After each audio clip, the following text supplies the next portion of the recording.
Hello, how are you doing? I hope you should be fine. मैं आज जिस topic को टच कर रहा हूँ, मैं ये समझता हूँ कि वो हर तीसरे या चौथे इंसान का एक बहुत ही इम्पॉर्टेंट हिस्सा रहा है लाइफ का। मैं आज बात कर रहा हूँ इंग्लिश को लेकर। देखिए, आज एक लोगों के दिमाग में ये बात बैठ गई है, जो लोग इंग्लिश नहीं जानते वो ज़िंदगी में बहुत ज़्यादा कुछ बड़ा नहीं अचीव कर सकते, कोई मकाम हासिल नहीं कर सकते। तो मैं उन लोगों को आज एड्रेस कर रहा हूँ। ऐसा हरगिज़ नहीं है कि अगर किसी शख्स पर इंग्लिश नहीं आती वो ये सोचे कि मुझे अब ज़िंदगी में कोई सक्सेस नहीं मिलेगी, और अगर मिलेगी भी तो उतनी नहीं मिलेगी जितनी इंग्लिश वालों को मिलती है। ऐसा बिल्कुल नहीं है। हज़ारों लाखों ऐसे इंसान हैं जिनकी एजुकेशन इंग्लिश मीडियम से होती है, उनकी बैकग्राउंड इंग्लिश मीडियम से रही है, स्कूलिंग उनकी बहुत अच्छी रही है, उसके बावजूद वो बहुत ज़्यादा ज़िंदगी में सक्सेस नहीं हो पाते। तो ये सिर्फ़ एक मीडियम है। अगर इसमें किसी वजह से आप उतने कंफर्टेबल नहीं हैं, आपको उतनी उस पर कमांड नहीं है इंग्लिश पर बोलने पे या समझने पे या लिखने पे, तो इसका हरगिज़ मतलब ये नहीं है कि आप काबिल नहीं हैं, आप जीनियस नहीं हैं। मुमकिन है आप किसी दूसरी फील्ड में बहुत ज़्यादा होशियार हों, मैथ्स में हो सकते हैं, केमिस्ट्री में हो सकते हैं, फ़िज़िक्स में हो सकते हैं, ज्योग्राफी में हो सकते हैं, बहुत सारे सब्जेक्ट्स हैं। आप इंग्लिश वालों से ज़्यादा उसमें एक्सपर्ट हो सकते हैं, आपकी एक्सपर्टीज़ हो सकती है। तो इसलिए मैं आज आपको ये बताना चाहता हूँ कि इंग्लिश को लेकर इतना कॉम्प्लेक्स नहीं रखना चाहिए जितना मैं देखता हूँ आज यंगस्टर्स में बहुत ज़्यादा कॉम्प्लेक्स है इस लैंग्वेज को लेकर। अगर ये ज़बान नहीं आती तो इसका हरगिज़ मतलब ये नहीं है कि आप ज़िंदगी में कुछ नहीं कर सकते, कामयाब नहीं हो सकते।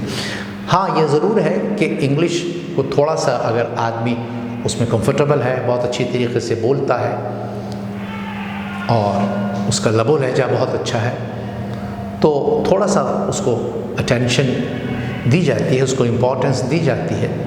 लेकिन इसका ये बिल्कुल मतलब नहीं है कि अगर आप इंग्लिश नहीं जानते तो आप ज़िंदगी में किसी भी प्रोफेशन में कोई नाम रोशन नहीं कर सकते, कामयाबी हासिल नहीं कर सकते। ये बिल्कुल नहीं है। आज से आप अपने जहन से ये बात निकाल दीजिए।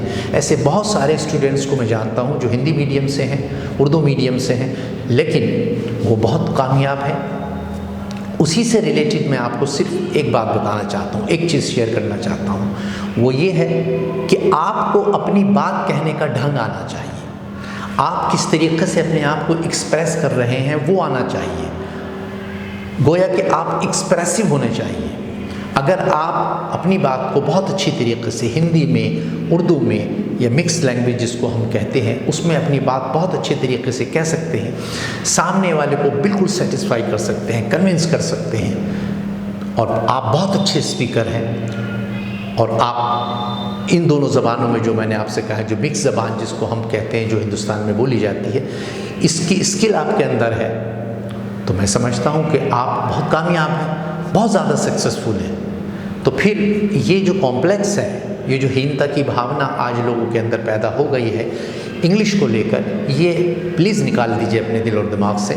ऐसे बहुत सारे स्टूडेंट्स मैंने यूपीएससी की अगर बात करते हैं देखे हैं, जो हिंदी मीडियम से आते हैं, उर्दू मीडियम से भी आए हैं। उन्होंने अपना सब्जेक्ट चूज़ किया है हिंदी या उर्दू, और उसके थ्रू वो उस एग्ज़ाम को उन्होंने करेक्ट कर लिया है। ऐसे बहुत सारे लोग हैं जिन्होंने ज़िंदगी में बिज़नेस में अगर आए हैं तो बिज़नेस टाइकून बन गए। तो इसलिए ये कोई हिंड्रेंस नहीं है। इंग्लिश ना आना कोई रुकावट नहीं है आपकी कामयाबी के अंदर।